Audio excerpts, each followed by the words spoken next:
Well, hello again, folks. Today we move into chapter 6 of 2 Corinthians, and Paul gives a bit of an insight here into life as an apostle.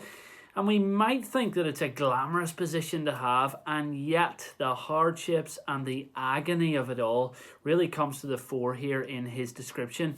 He mentions troubles, distresses, beatings, imprisonments, riots, hunger, sleepless nights. Not a pleasant list at all. One can only imagine what it must be like to go through these sort of things on such a regular basis.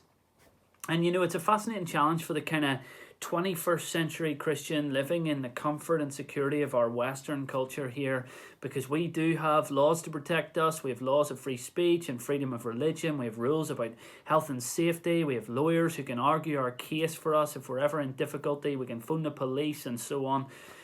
So this is difficult for us to kind of relate to in any sort of everyday sense, although perhaps some of you have been in situations where you've experienced these kind of things. Perhaps some of you have been out in the mission field elsewhere in the world where these things are actually even seen as normal. And so perhaps you can relate to Paul here, and you do know what it's like to serve God even whilst being imprisoned or beaten or whatever. For those of us who do not know these things, what a challenge then to use our freedoms that we have to evangelize to others. We have an incredible opportunity to share the gospel with other people as much as we want. In fact, it's very unlikely we're going to be beaten or imprisoned for doing so. So perhaps we ought to have a heightened sense of urgency to pass on the good news about salvation in Christ. Because let's face it, perhaps one day soon we might well know what it means to go through these particular hardships as persecution draws ever closer to our shores. We do, however, get a sense of Paul's strength of faith as he talks. Even though his hardships are many, he speaks warmly of his love for God. He manages to keep his eyes on that heavenly prize that we were thinking about yesterday. He manages to remain faithful to the Lord. And really that comes from an understanding that his life is not his own. He is totally a servant of the Lord. Whatever he goes through, he knows it's for the Lord and it's for the sake of the gospel, and so he rejoices. So even in the sorrows, he can rejoice because he serves his Lord and he shares in the work, in fact, that Jesus himself was doing on earth. Even though he's poor by worldly terms, he feels like he is rich. He feels like he has everything because he possesses the most valuable prize in the whole world, namely relationship with Jesus and the salvation that comes with it as a result. Notice then in verses 11 to 13, he encourages the Corinthians to open their hearts to him. He appeals from the bottom of his own heart, because we've seen in the last few weeks while looking at 1st and 2nd Corinthians that there's a strain in their relationship. But in Paul's mind, this is one-sided. Yes, he can be critical of them. Yes, he can rebuke them at times. But he does so always as a loving brother or as a caring father. He's compelled by his love and affection for them. But some of them have hardened their hearts towards Paul. Some of them have chosen to abandon his teachings, no doubt being led astray by various false teachers, wolves in sheep's clothing. So Paul appeals, know that I love you and open your hearts to me once again.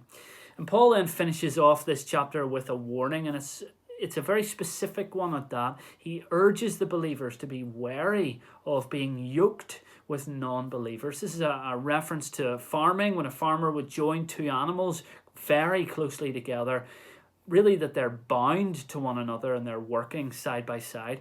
And so Paul applies that metaphor here. He's basically saying be wary about becoming so joined, so partnered, working so closely with someone who does not share the same belief in Christ that you have.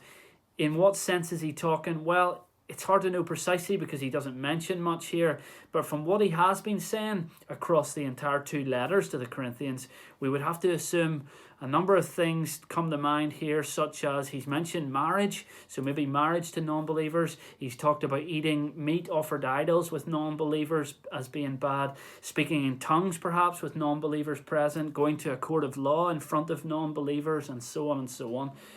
So Paul really is making the case that everyday life things, we've got to be careful if we are doing that as yoked to a non-believer. Because really the case is that because your faith in Christ is so vital, because your relationship with the Lord is so important, your commitment to obeying him is such a priority, that being yoked to a non-believer ought to be quite a difficult scenario. This is not just a small difference of opinion. Your belief in Christ, your commitment and allegiance to God, it shapes what you say, what you do, and who you are as a person. And that is something that you cannot possibly have in common then with someone who just does not look at Christ in the same way. So Paul says, be wary then of arriving in a situation when you're joined at the hip with someone who does not share your faith. What encouragement can you expect to find? What partnership in the gospel can possibly develop? Now, just one final point here. Paul is not saying steer clear of non-Christians. No, absolutely not. He of all people would not dream of saying that. He wants Christians to be in the world, so to speak. He wants Christians to be salt and light. He expects the church to be in the community where they live and work and so on. Paul knows that we ought to make ourselves available to befriend non-believers and so then lead them toward a relationship with Christ. But there's a difference between having a friendship with someone and being so close that you allow someone to influence you and shape your whole thinking. And Paul says anyone that close in your life ought to be a fellow brother or sister in the Lord.